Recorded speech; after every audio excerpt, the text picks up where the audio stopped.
Hey YouTube, hey boys and girls, and welcome to another great review today on brand new lenses by Tamron, which are the 35mm f1.8 SP and a 45mm f1.8 SP. Yeah, they have fixed focal lengths, they are both equipped with VC, which is vibration compensation, and for the Canon boys it's the image stabilizer, and in German it's the Bildstabilisator. Yeah, both lenses just came out 1 week ago, and they're around 800 euros, which is quite equal to the dollar price right now. It's $850 to $900. I have both of them here to have a comparison between those both. I mean, they're fixed focal lengths and they have an image stabilizer, which is pretty good for fixed focal lengths. I mean, Sigma has the 35mm f1.4, but is not equipped with an image stabilizer. So we're testing those lenses in terms of sharpness, bokeh, how do they perform in video mode, and vignetting. Enjoy watching the unboxing now of those brand new Tamron lenses, and thereafter we will get to our final review. Welcome to the unboxing of those brand new lenses by Tamron. New designed and faint packaging, which looks pretty good. Before the lenses were shipped in a silver shiny packaging, and now with the new SP Serie they got a new design. Woohoo! Do you see the Japanese quality? Both lenses are designed and produced in Japan. And of course, Tamron has listed the best features of these two lenses on the side of their carton. Here I got two Canon mounts, but you are able to get them for Nikon and Sony as well. SP stands, by the way, for super performance. They are both equipped with an ultrasonic silent drive, vibration compensation, which is the image stabilizer, and you get E-band coating for a minimum object distance and a fluorine coating. Don't forget to register online to receive 5 years of warranty. Both lenses feel very precious and they are not that heavy as I expected it. On the side you are able to change from manual to autofocus and to turn on the vibration compensation. Woo! Well done, Tamron! Both lenses come with a lens hood as well. The front and back cover got a new design, as well as they are very simple to remove. I hope you enjoyed the unboxing. Now let's start with the final review on those fainting super sexy lenses. Here I got the 35mm f1.8 SP, which rates around 480 grams.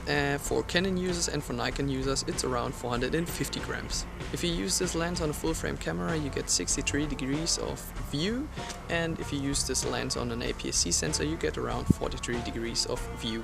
The 45mm f1.8 SP weighs around 540 grams for Canon users and 520 grams for Nikon users. Using this lens on a full frame camera like the Canon EOS 5D Mark II or Mark III, you will have an angle of view of approximately 51 degrees, and using this on an APS-C sensor like the EOS 700D or T2i, you will have an angle of view of 34 degrees. Hey YouTube, today we are in Frankfurt and testing those brand new lenses by Tamron, which is the 35mm f1.8 SP and the 45mm f1.8 SP in terms of bokeh, sharpness, and of course we are testing the vibration compensation. Does it really help you in terms of video mode? Yeah, enjoy this video. I really love using these lenses. Damn, they feel very great. While shooting with them all day long, one feature mesmerized me a lot. The weight of these super lenses. They are not front heavy at all. Using them on a full frame body like I did on my Canon EOS 5D Mark II, they were balanced in direction of my camera. For this test I did not use them with the battery grip on my 5D Mark II.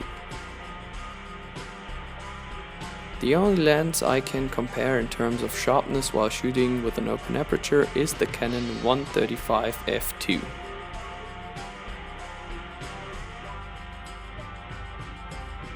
At f1.8 they are sharp like a knife cutting a paper.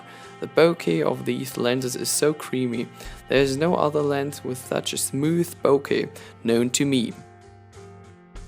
And I have tried a lot of open aperture lenses like the Canon 50mm f1.2 and the Canon 85mm f1.2L Mark II.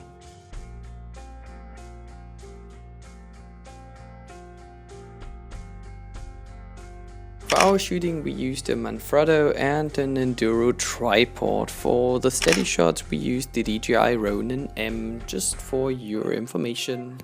Oh, he's using a preset on his photo. Don't worry, ladies and gentlemen, just take a closer look in the description below and you will be able to download some of these files in RAW. Please notice that they are for private use only.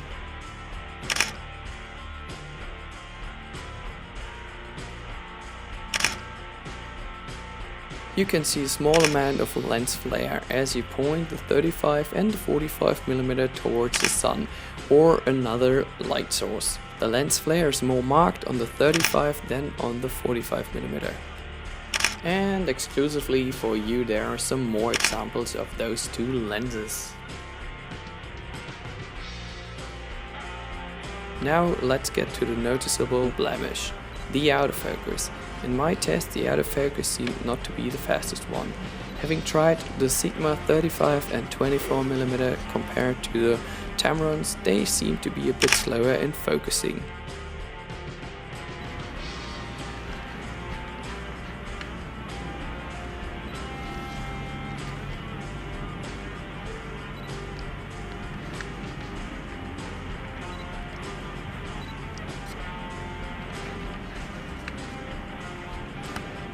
And again to the better part, the vibration compensation. Both lenses are equipped with vibration compensation. Have a look if you see the difference using the VC or not.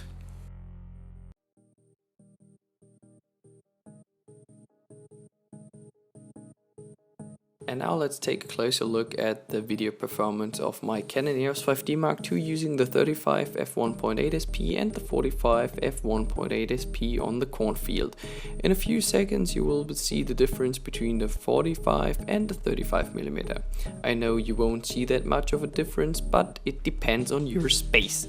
If you shoot in a big studio or on streets, you might feel comfortable using the 45mm, because it will give you more natural look. Using one of these lenses in a small room or for shooting events and parties, you better go with the 35mm. I tried a 50mm and the 35mm in a club and I find out that I get 2 more persons in focus using the 35mm instead of a 50mm. If you wish to shoot some macro shots, no problem. Having these lenses on a full frame body, you will be able to blur out the background and set your focus on a specific subject.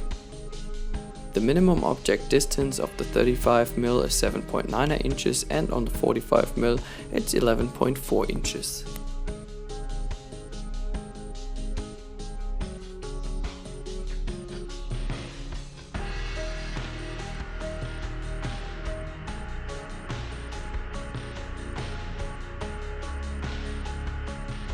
We are getting close to the end of my review on these great lenses. The next point is the vignetting. Trust me, you will see a small amount of vignetting for the first few f-stops on both lenses, but in total there is not much vignetting at all. Great!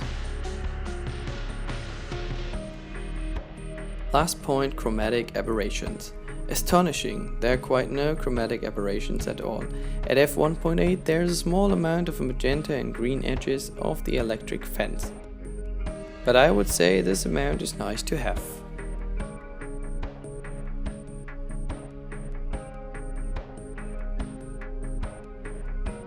Hey YouTube, let's get to the final conclusion about those two Tamron lenses. Here's the 35 and here's the 45mm f1.8 SP.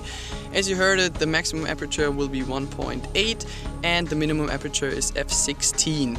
Both of these lenses are weather sealed and equipped with a VC, vibration compensation, which is the image stabilizer, and it does actually a pretty good job.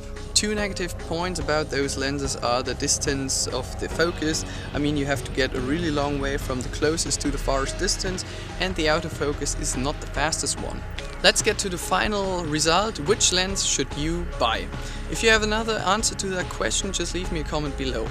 If you have a lot of space, get the 45mm, because a lot of people say 40 to 50mm is more equal to the human eyes of view or the angle of view.